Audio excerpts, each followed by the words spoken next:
The idea behind practice and making it a part of your daily routine is something that people get, but they don't often do.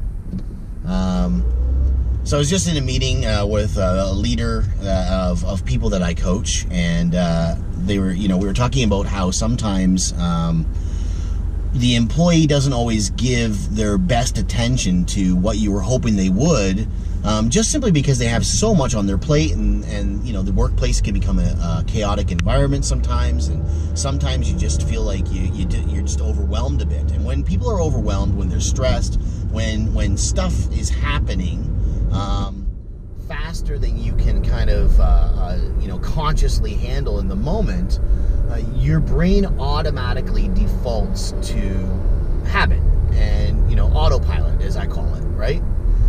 And that's where I pointed out to him. I said, and our job, in my opinion, as coaches and leaders is, as an individual, when you're thinking about yourself, is to figure out, okay,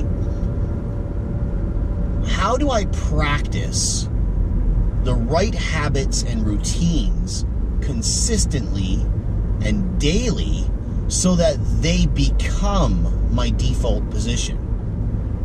And the military, first responders like firefighters, policemen, paramedics, any area where people are constantly training, like those professions, you'll hear it over and over again. It's fall back on your training, fall back on your training, fall back on your training. It's because when the shit hits the fan, your brain will automatically, even if you consciously freeze, your brain will automatically default to the autopilot position of your training, the routines and habits that you've built up over time, right? And those routines and habits are either going to tear you down or build you up. And so that's the importance of practice. But many people don't input the idea of practice as an actual executable action that day into their regular schedule. And it's really important, because when you bake practice into your daily routine becomes one that's set to move you forward, and it's where your default position will lie when you actually have moments where you're overwhelmed or you're not quite sure what to do. And I'll give you an example in the business world. I'll sit down as a coach with a sales associate, and I'll say to someone, okay, so you've got X product and you've got X meeting coming up. What's your game plan? And it's crickets, because they don't have one. And they don't have one because they haven't practiced their habits and behaviors for those type of conversations with customers to such a point where they automatically have a default. Like if they were to ask me, I'd say, well, it's easy. I have 4 stages of a conversation I go through. I go through an identification stage. I want to identify for the customer that there is a logical want or need for the service or good that I'm going to provide them. Okay, and then I'm going to take them through the outcome. What's the outcome that customer is hoping to achieve, right? Because everyone in business is solving problems.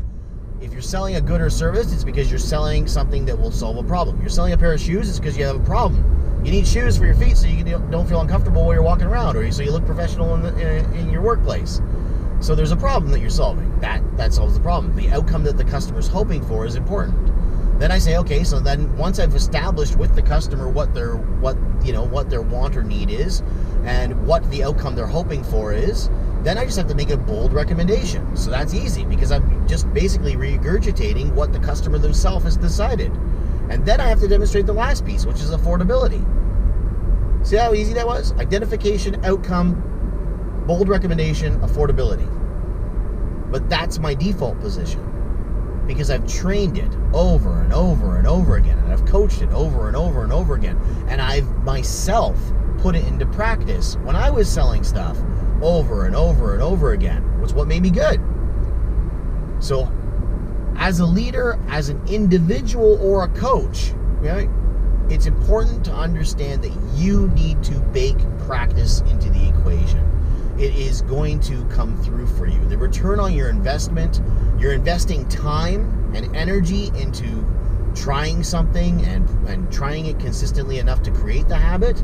but the return on that investment is tenfold, because you will go into any chaotic situation and automatically default to a position that's head and shoulders above the person who just went, I don't have a plan. Well, now you do. It's that simple. So there's my message for you. Nice and simple, couple minutes, but bake practice into every single day that you have. Make it part of your routine so that you can then default to it when you need it. All right. Have fun. Take care. Take action. We'll talk to you next time.